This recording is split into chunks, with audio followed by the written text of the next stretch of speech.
माघ महात्म्य चौथा अध्याय।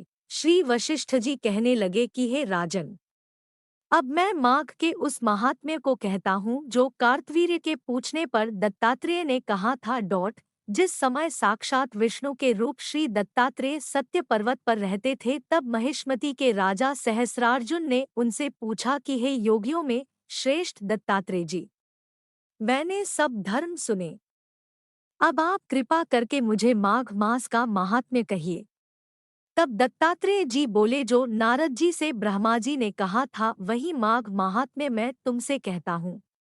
इस कर्म भूमि भारत में जन्म लेकर जिसने माघ स्नान नहीं किया उसका जन्म निष्फल गया। भगवान की प्रसन्नता, पापों के नाश और स्वर्ग की प्राप्ति के लिए माघ स्नान अवश्य करना चाहिए। यदि यह पुष्ट व शुद्ध शरीर माघ स्नान के बिना ही रह जाए तो इसकी रक्षा करने से क्या लाभ। जल में बुलबुले के समान, मक्खी जैसे तुच्छ जंतु के समान यह शरीर माघ स्नान के बिना मरण समान है। विष्णु भगवान की पूजा न करने वाला ब्राह्मण, बिना दक्षिणा के श्राद्ध, ब्राह्मण रहित क्षेत्र, आचार रहित कुल, ये सब नाश के बराबर है।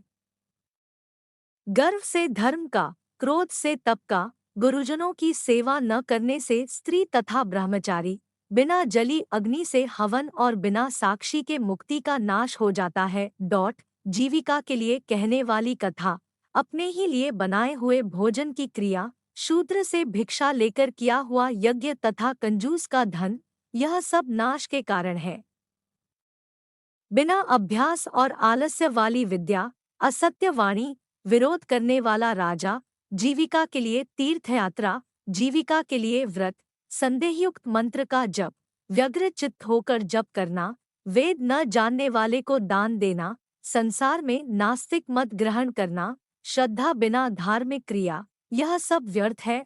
और जिस तरह दरिद्र का जीना व्यर्थ है, उसी तरह माघ स्नान के बिना मनुष्य का जीना व्यर्थ है। ब्रह्मघाती, सोना चुराने वाला, मदिरा पीने वाला, गुरुपत्नीगामी और इन चारों की संगति करने वाला माघ स्नान से पवित्र होता है। जल कहता है कि सूर्योदय से पहले जो मुझसे स्नान करता है, मैं उसके बड़े से बड़े पापों को नष्ट करता हूँ।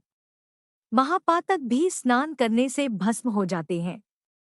माघ मास के स्नान का जब समय आ जाता है तो सब पाप अपने नाश के भय से कांप जाते हैं। जैसे मेघों से मुक्त होकर चंद्रमा प्रकाश करता है, वैसे ही श्रेष्ठ मनुष्य माघ मास में स्नान करके प्रकाशमान होते हैं। काया, वाचा, मनसा से किए हुए छोटे या बड़े, नए या पुराने सभी पाप स्नान से नष्ट हो जाते हैं। आलस्य में बिना जाने जो पाप किए हो वह भी नाश को प्राप्त होते हैं। जिस तरह जन्म जन्मांतर के अभ्यास से आध्यात्मिक ज्ञान की प्राप्ति होती है, उसी तरह जन्मांतर अभ्यास से ही माघ स्नान में मनुष्य की रुचि होती है। यह अपवित्रों को पवित्र करने वाला बड़ा तप और संसार रूपी कीचड़ को धोने की पवित्र वस्तु है। हे राजन, जो मनवांछित फल देने वाला माघ स्नान नहीं करते वह सूर्य चंद्र के समान भोगों को कैसे भोग सकते हैं।